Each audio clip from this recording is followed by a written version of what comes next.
guys, Matt, Irontrap Garage, coming to you with a tools that don't suck video. So for anybody who hasn't watched one of these before, I pick a random tool or item in my shop that I use that does not suck. This is something that I use, and it's something that I can definitely suggest to you guys. And it can be a vintage tool, it could be a new tool, and anything in between.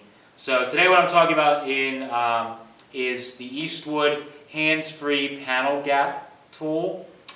This is a tool that a couple guys asked about in the video when we were making the doors for the free tee. I was using these tools to set up the initial door gap when I was just kind of trying to get my shape of the door and get the door fitting. I used a set of these, and a couple people had hit me up through DM on Instagram asking me what the tool was. So I figured I'd show you guys any tools that don't suck. So what these are, pretty neat little design. So they have little suction cup bases right here that are built in, and then they have a little cross shaft here that has little balls on it that you can basically move this across. And because this suction cup section is made out of rubber, you can kind of slide it along. So that's your distance that you will set it away from the gap, depending on where you can affix it. Using the suction cup, you can just throw a little bit of water on there, and you can suction cup it to the body. Doesn't matter if it's bare metal, already painted, fiberglass, whatever. This will work with it. Also, because it's on this little ball and socket setup, you can kind of twist it and move it to get it in the right orientation. The end also twists. The cool thing about this is it has 10 of these little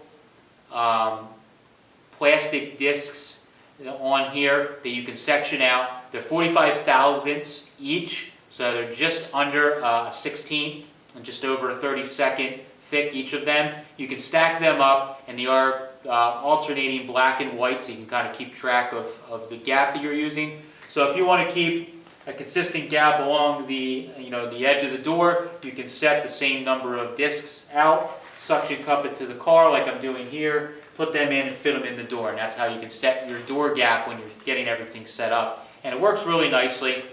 Set of 3, I think from memory, is like around $25 retail for them, which is pretty handy. I use them a lot just with normal metal fab stage of setting up my gaps on this stuff. A lot of my stuff is just drivers that I'm building, so I'm not building high-end show cars where we're going to get out the calipers and set them. This is a good, handy, quick way that you can set gaps. So, like I mentioned, I have these couple here that are set. We'll get a couple shots we can drop in, and you can set these all around on the car to set your gap. So you can set it out further like this if you want to keep it away so you can get access, or you can, like I mentioned, pop this little piece here in closer, and you can get it in and set your gap like that, and it works really well. So this is a tool that does not suck. It's something that you may not use every day, but when you do need it, it's a lifesaver. I've had these sitting in the toolbox for quite a while, and we went to make these doors. It was really awesome to be able to just kind of rough in the gap around the outside of the doors, make sure everything was good, and then I could keep working on them and adjusting everything to get the door fitting well. And then when I came to the point of closing and latching the doors, everything fit nice, and the gap stayed pretty darn consistent. So that is tools that don't suck. That is the Eastwood hands-free panel gapping tool. You can check these out in the link down below. You can click on the link and view the product, or you can go right on the Eastwood website and click or search panel gap tool, and it should jump right up. If you guys have a question about any other tools you see in the video that you would like us to do a tools that don't suck video, drop us a comment, send us an email, and we would be happy to do a video on those. Thanks guys, catch you later.